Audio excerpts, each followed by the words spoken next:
So let's take a look now at mastering your niche. Now, this is not as complicated as you may think. If you want to master your niche, which is what you really want to be doing in your business, then this is what you have to do. And again, I'll just reiterate, before you try and change your website and have a team talk and do a joint venture or get onto social media, what you are all wasting your time if you do that.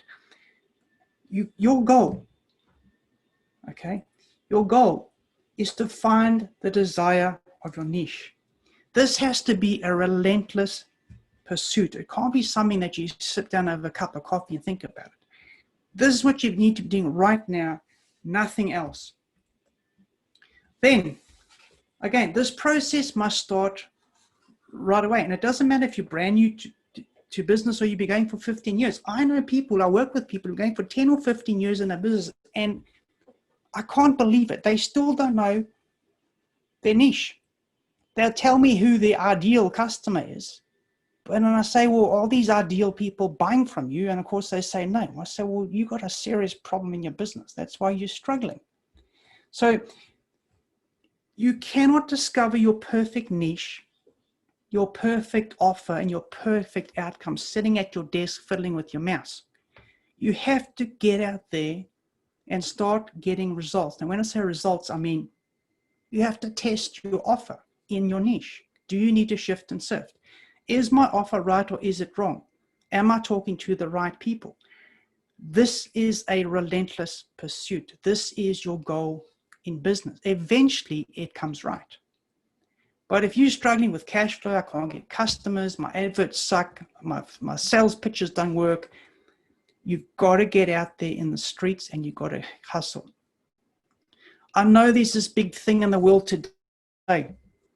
Become an internet marketer. You sit on your cushion with your laptop and you make millions, and you just type a few things in a blog post and Instagram and the money just roars in the door.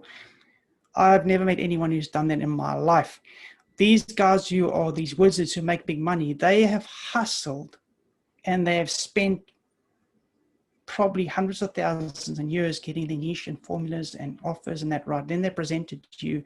You can do this in 10 minutes. It's absolute rubbish. We all know this. You've got to fix your niche first. And again, I keep stressing the same point. This is a relentless pursuit. You need to become the observer of where the cash is flowing. And again, you've heard me say this 50 times so far. This is very different to focusing all your attention, your marketing, websites, and campaigns on, I'm targeting my ideal customer and what color socks do they wear. The next thing is the warning, because I see this so often, what I call niche jumpers. You have to have stickability in any business. No research, no analysis on outcome or offer. This isn't working, this niche sucks, and off they bounce to the next one, and this one sucks, and off they go and go and go. They're not following that first equation that I showed you in the first instance. If you truly want to be successful in business, please just follow this advice. I've been doing this for 25 years. Do this process I'm telling you. Settle on your first hot pot.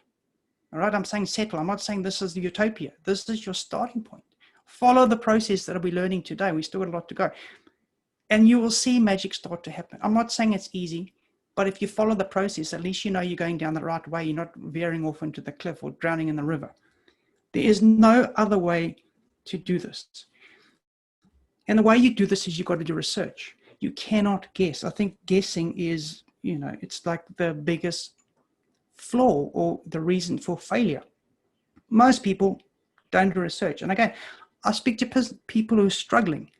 And I said, have you done these few questions? Or I have a complete research process, a proper process. They haven't done this in 15 years. Like, are you mad? I just don't get it.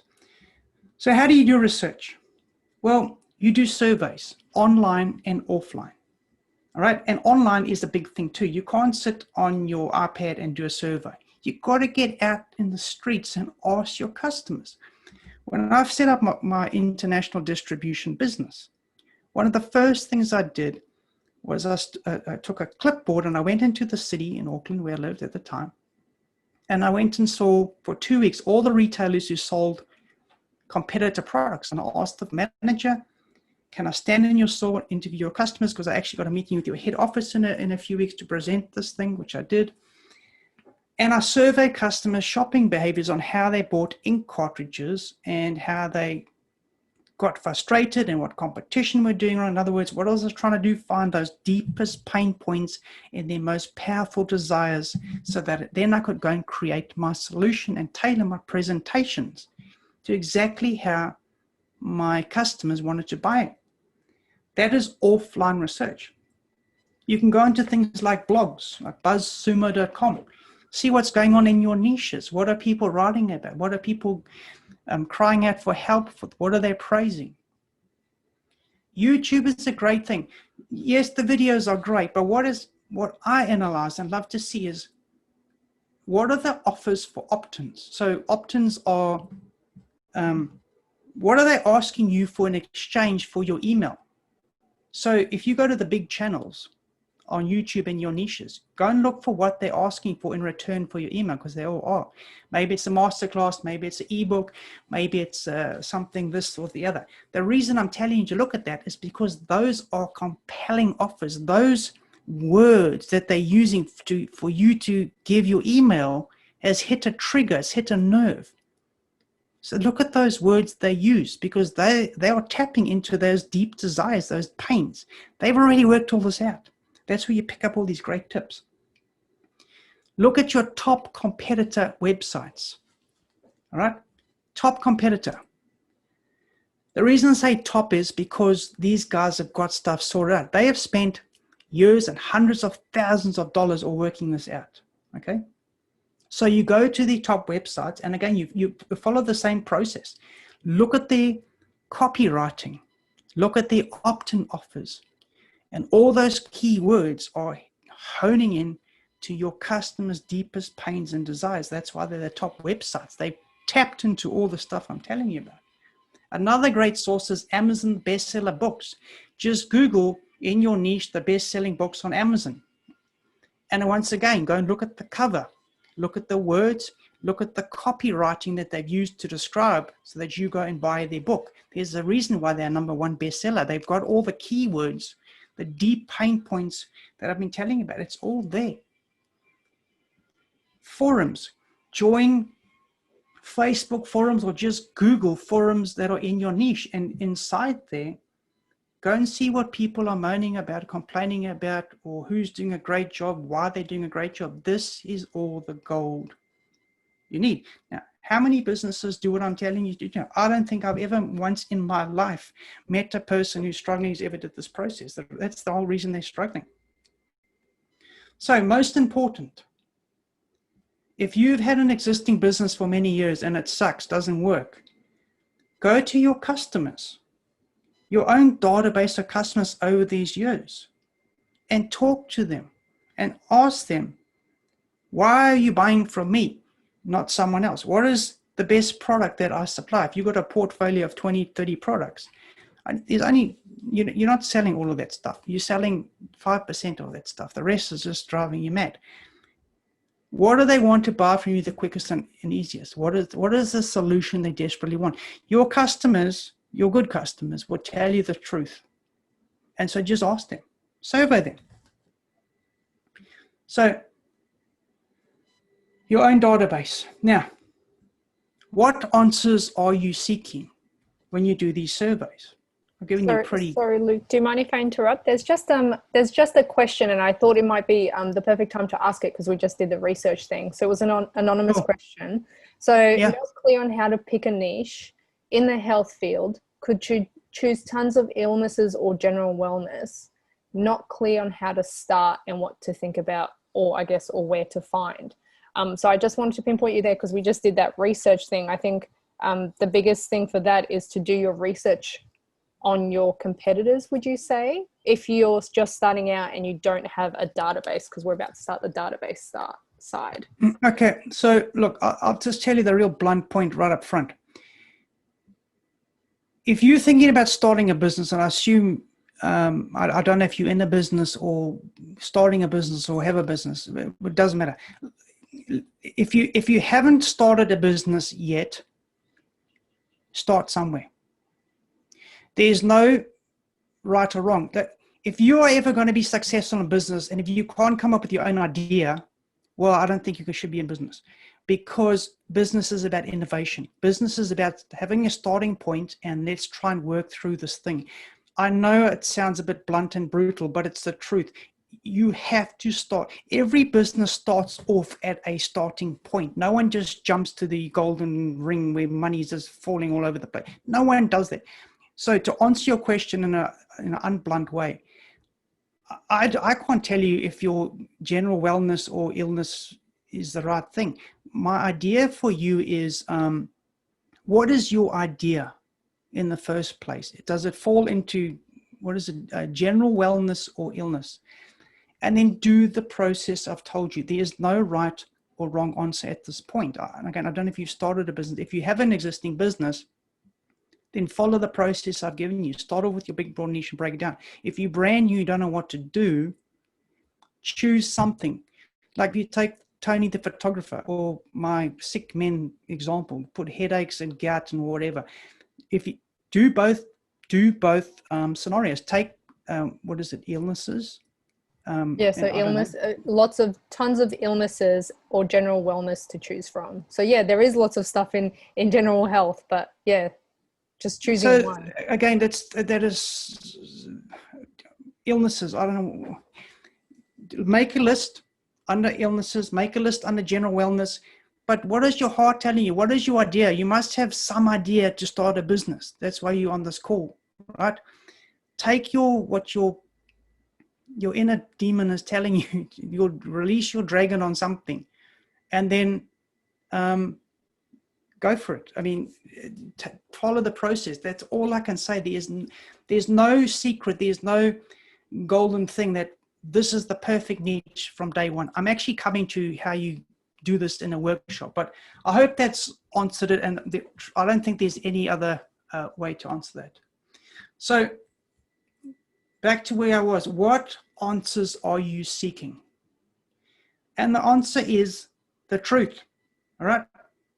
That's what you want, not what you're telling yourself, the truth of what is going on. You want to know your customers' problems, fears, pain, frustrations, and desired outcomes. The truth, not what you think. Okay, there's a big, big difference, and this is where all the problems start. You need to become your customer. Okay, is that really clear? Because that is, I think this is the most powerful piece in business ever, is this first piece. And I know it's hard. I know it's hard because it's not something tangible like making a nice little product and put a bow on it, or your website, which is nice and pretty. This stuff is sort of intangible, but you have to do the process. So let's look now at understanding, how do you make money in your niche? So now that I've shown you a process of how you get into this niche, your lucrative niches where the money's flowing. That's the first part. Now, how do you actually make money in this now? And just before I get onto that, I hope this session has motivated you to really focus on what I've just said. Like if you can take one thing away from this webinar, because if you don't get that first piece right, nothing is going to happen. I absolutely promise you that. So let's just look at a niche. Why do you have a niche? Because if you try and chase 2 rabbits, you catch none. Let's look at the specialist idea. I'm coming to how you make money. So let's say you want a great steak. So do you go to the takeaway on the corner that sells everything from a fried duck egg to, toasted sandwiches, and then do a $3.50 steak on a Friday night? Or do you go to a specialist steakhouse where you pay $100 for Wagyu with a marble score of 7+? Who would you go to?